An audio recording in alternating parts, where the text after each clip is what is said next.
Nie powstrzymasz postępu, mawiał Adam Jensen.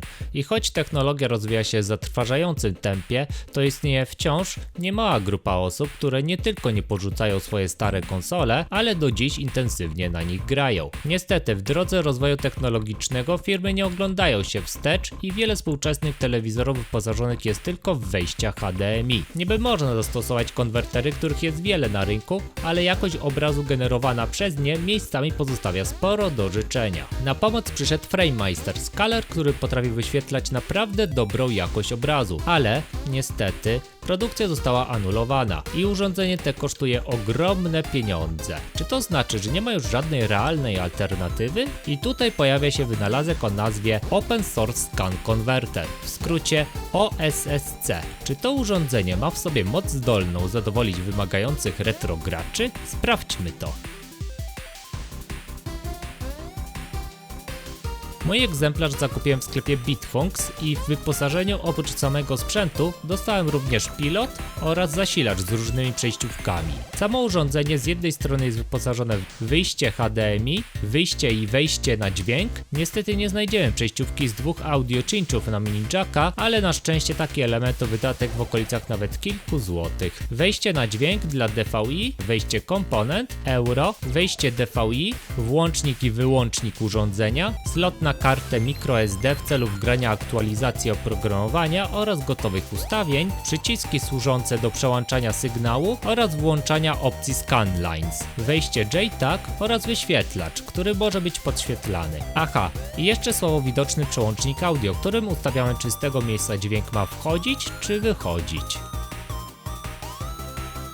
Później wyjaśnię, do czego można to użyć. Na pilocie, jak widzicie, jest sporo przycisków, ale tak naprawdę do najważniejszych będą przede wszystkim należeć te: od wyboru źródła sygnału, przyciski kierunkowe oraz potwierdzający OK. OK! No to myślicie zapewne, że wystarczy po prostu podłączyć sprzęt i dzieje się cała retro magia. Takie były moje oczekiwania, ale w rzeczywistości wyglądało to mniej więcej tak.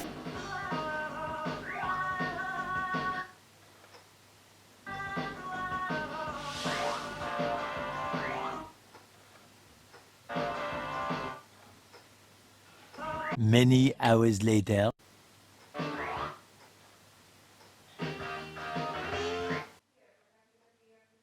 Zanim zacznę, to muszę powiedzieć jeszcze jedną istotną rzecz, a mianowicie OSSC to nie jest skaler, a mnożnik linii, który zamiast pracować na pełnej klatce wyświetlanego obrazu, on pracuje na wyświetlanych liniach, dzięki czemu opóźnienie w porównaniu do skalerów jest właściwie nieodczuwalne, ale prowadzi to do największej wady takich urządzeń, a mianowicie w trybie mnożenia możemy uzyskać przeróżne rozdzielczości, z którymi nasz telewizor, nawet 4K, może sobie zwyczajnie nie poradzić, a OSSC potrafi niektóre rozdzielczości pomnożyć nawet 5-krotnie. W menu urządzenia znajdziemy sporo opcji do ustawień, ale do najważniejszych będą należeć 3 i osobiście sam tylko z nich korzystałem, czyli Output, gdzie ustawimy właśnie tryby wyświetlania, Sampling, gdzie będziemy dostrajać obraz, później przedstawię w praktyce jak to wygląda, oraz Setup, gdzie zapiszemy i załadujemy własne ustawienia. W tej recenzji chciałem przedstawić użytkowanie tego urządzenia z dwóch perspektyw.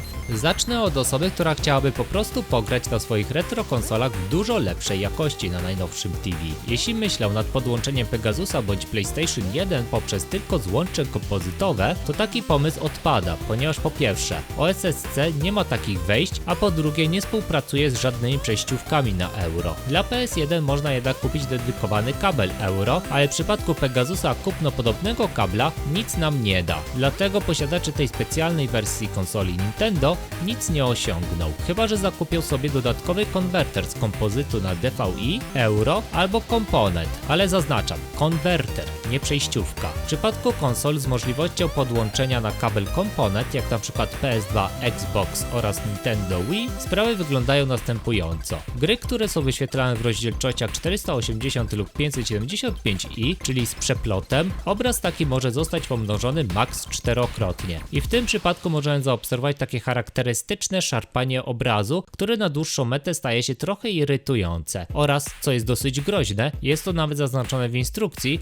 to, że jeśli zostawi się ten tryb na dłuższy czas, to istnieje ryzyko wypalenia się matrycy. Tyczy się tylko tych elementów, które są statyczne i nie zmieniają swojego położenia, jak na przykład tekst. Te rwanie dzieje się dlatego, że urządzenie pozbawione jest pełnego bufora ramki, który stabilizowałby obraz. Wracając jednak do jakości, to zauważyłem, że ku mojemu zaskoczeniu to najlepszy obraz miałem w trybie pass-through, czyli bez włączonego mnożnika. I w tym trybie tu używany przez nas telewizor odwala całą robotę, jeśli chodzi o odpowiednie dopasowanie i skalowanie wyświetlanego obrazu. Podobnie ma się sprawa z grami, które mogą zostać wyświetlone w 480p i linię tę OSSC jest w stanie tylko podwoić, dzięki czemu uzyskujemy wartość 960p. Imponująco wygląda to na papierze, ale w rzeczywistości to tryb pass-through ponownie oferuje nam najlepsze doznania. Taki wynik uzyskałem testując właśnie na konsolach PS2, Xbox, Nintendo Wii oraz PSP w trybie telewizyjnym. Z czystej ciekawości sprawdziłem też, czy dla przykładu PlayStation TV w trybie 1080i po podłączeniu do konwertera z HDMI na komponent, a następnie do SSC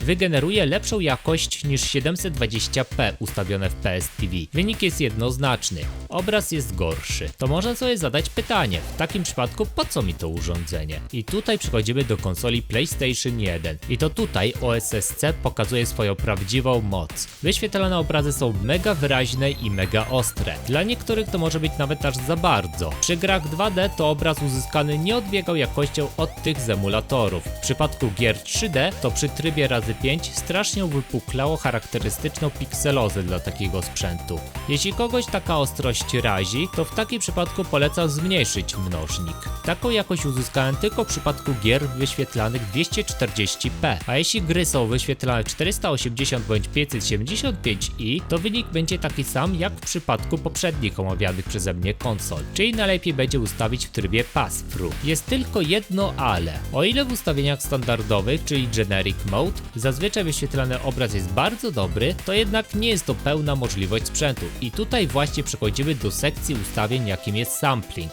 I to w tej sekcji przyjdzie nam spędzić najwięcej czasu, bo to tutaj będziemy zaznaczać odpowiednie ustawienia, które w wyniku końcowym dadzą nam efekt w postaci ostrego jak brzytwa obrazu, albo skończymy z szpetnymi smugami, albo nawet z brakiem sygnału. Ustawienia te do prostych nie należą i tutaj wymagana jest już odpowiednia wiedza z dziedziny sygnałów wideo i rozdzielczości wyświetlanego obrazu w grach, w których nie jestem żadnym ekspertem. Aby zobrazować efekt odpowiedniego ustawienia, to za przykład niech posłuży nam Tekken 1 oraz Tekken 2 z sekcji Arcade History z gry Tekken 5, które właśnie wyświetlane są w rozdzielczości 240p. I tutaj będziemy mogli wyświetlić sobie taką specjalną kratkę. I zaraz zaobserwujemy, czym kończy się nieodpowiednie ustawienie. I jak widzicie, naszym celem jest zlikwidowanie tego promienia i uzyskanie ostrego, pozbawione smugów obrazu. Okej, ale mało która gra ma w sobie opcję wyświetlania takiej kratki do poglądu. To w takich przypadkach najlepiej zatrzymać grę w momencie, kiedy na ekranie jest sporo tekstu i wtedy łatwiej jest nam zauważyć zniekształcenia. I to właśnie przez te ustawienia przyjdzie nam stracić najwięcej czasu, bo to tutaj bardzo ważne jest również wiedza o tym, w jakiej dokładnej rozdzielczości wyświetlana jest dana gra. W przypadku gier na PS1 to polecam skorzystać z emulatora PSX, w trakcie gry włączyć klawisz Tab i wyświetli Ci się odpowiednia informacja. I tak, dla przykładu, Metal Slug X oraz Chrono Trigger, mimo że są to gry dwuwymiarowe, to są wyświetlane w innych rozdzielczościach i w takiej sytuacji trzeba zaimplementować odpowiednie ustawienia. Jeszcze w sekcji Sampling są też opcje, aby też odpowiednio wyrównać wyświetlany obraz, tak aby nic nam nie ucinało albo odchylało się za bardzo w lewo bądź prawą stronę. Choć mogą być takie sytuacje, że mimo wszystko nie uda nam się uzyskać idealnie dopasowanej gry do ekranu naszego telewizora. Jeszcze warto zanotować jedną rzecz. Niektóre gry, jak na przykład Chrono Cross, mogą zmieniać sygnał nadawania, na przykład po wejściu do menu i w takim przypadku trzeba będzie chwilę odczekać, aż OSSC się przestawi. W sieci można znaleźć polecanych przez innych użytkowników gotowe ustawienia, ale w większości przypadków tyczy się to gier i konsol NTSC, które niekoniecznie będą działać na wersjach palowskich. W opisie pod filmikiem dodam link do forum, z którego posiłkowałem się, jeśli chodzi o ustawienia ustawienia dotyczące PS1.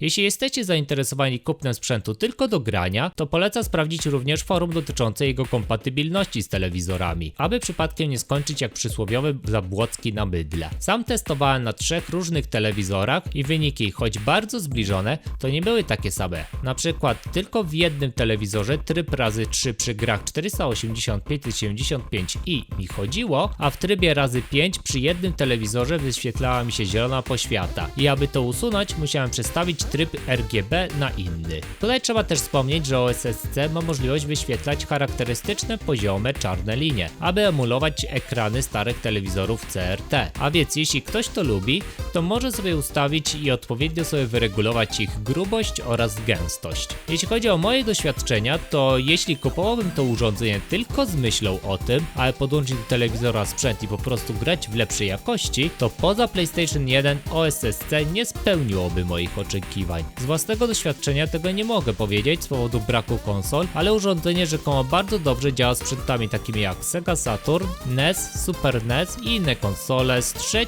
do 5. generacji. Jeśli jednak myślałeś nad kupnem tego urządzenia w celu tylko pogrania na konsolach 6. generacji oraz Nintendo Wii, to szczerze polecałbym zakupić zwyczajny konwerter z komponent na HDMI lub takie dedykowane urządzenie jak PS2 HDMI do PlayStation 2 albo Wii 2 HDMI do Nintendo Wii, czyli alternatywy o wiele tańsze od OSSC.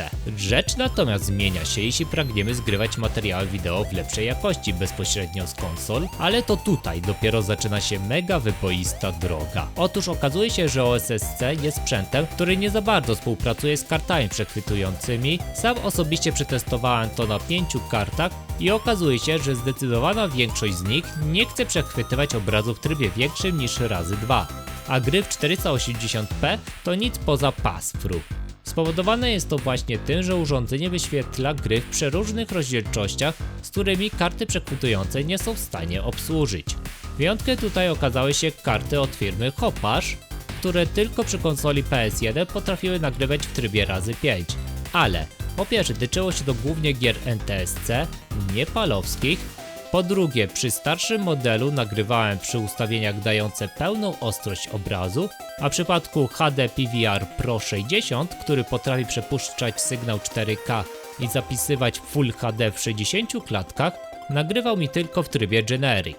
Do tego gdy nagrywałem w trybie samodzielnym bezpośrednio na pendrive'a przy Rockecie, to po dłuższym graniu dźwięk desynchronizował się z obrazem, a w przypadku HD PVR Pro 60 przy takich samych ustawieniach samplingu, choć na ekranie obraz wyświetlał mi się normalnie, to sprzęt nagrywał tylko dźwięk z niebieskim ekranem. Jak widzicie, dzieją się tutaj paradoksalne rzeczy. A więc jeśli ktoś planował przede wszystkim zgrywać materiały, to polecam przed zakupem sprawdzić forum dotyczące kompatybilności kart z OSSC. Z najbardziej popularnych i według wielu użytkowników najlepszej karty do współpracy z nim jest Avermedia Live Gamer 4K, czyli sprzęt kosztujący grubo powyżej 1000 zł oraz wymagającego przede wszystkim odpowiednio mocnego komputera. Czy to oznacza, że nici z nagrywania materiałów, jeśli nie ma odpowiedniej karty? Okazuje się, że jest pewne remedium na tę bolączkę, a mianowicie kupno takiego taniego konwertera, który oprócz wejścia na euro zawiera w sobie również wejście i wyjście HDMI. Dzięki temu urządzeniu można nagrywać na kartach, które wcześniej nie chciały współpracować, ale nie jest to 100% zamiennik. Mianowicie więcej jak razy 4 nie udało mi się zgrać materiału oraz wyświetlane kolory mogą nie być w pełni odwzorowane. To znaczy, mogą być ciemniejsze, przez co może brakować pewnych widocznych szczegółów, choć moim zdaniem są bardziej żywe, co w takim przypadku niekoniecznie musi być wadą. Ewentualnie można ten problem skorygować w programie nagrywającym, jak komuś to bardzo przeszkadza. Niestety nic nie jest idealne, a więc i tutaj musiał się pojawić inny problem przy próbie nagrywania w niektórych trybach.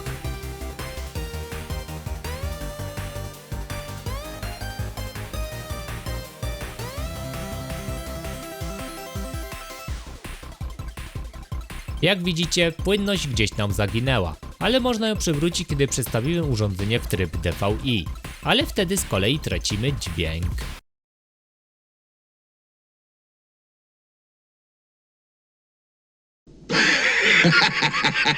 Już myślałem, że urządzenie zaraz zasili mój piec w piwnicy, ale szybko wpadł mi do głowy pomysł, że przecież mogę dźwięk oddzielić za pomocą osobnego kabla, np. komponent. Jeśli mamy sprzęt jak np. Avermedia Extreme Cab U3 posiadające wejście na komponent, to bezproblemowo nagramy obraz i dźwięk, ustawiając wcześniej w programie, żeby dźwięk był przechwytywany przez komponent. Ale jeśli nie mamy w karcie takiego wejścia, jak np. przy Avermedia Live Gamer Ultra, ale mamy wejście liniowe w komputerze na dźwięk, to spokojnie możemy tam je odprowadzić i w programie odpowiednio zaznaczyć opcję. Albo w przypadku budowanego miksera dźwięku, jak przy Hopage HD PVR Pro 60.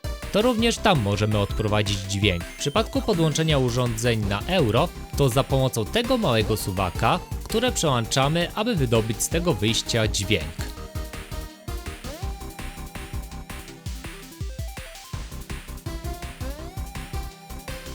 Oprócz tego, co wcześniej pokazałem, to jeszcze może wystąpić problem natury kompatybilności samego programu nagrywającego i tak na przykład w ReCentral 4 obraz miejscami zaczął mega falować, a w OBS-ie było stabilnie.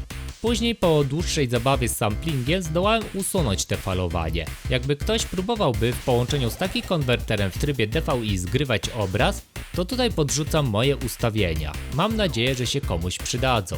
Jeszcze jedna ważna rzecz odnośnie nagrywania, mianowicie bardzo często nagrywane surowe materiały nie zachowują poprawnych proporcji obrazu, ale za pomocą magii montażu można to skorygować. Jak widać, trochę roboty jest, ale jakość nagrywanych materiałów myślę, że jest tego warta. Obraz jest zdecydowanie wyraźniejszy oraz tak jakby oczyszczony z takiej charakterystycznej mgiełki, która miała miejsce przy trybie pass-through.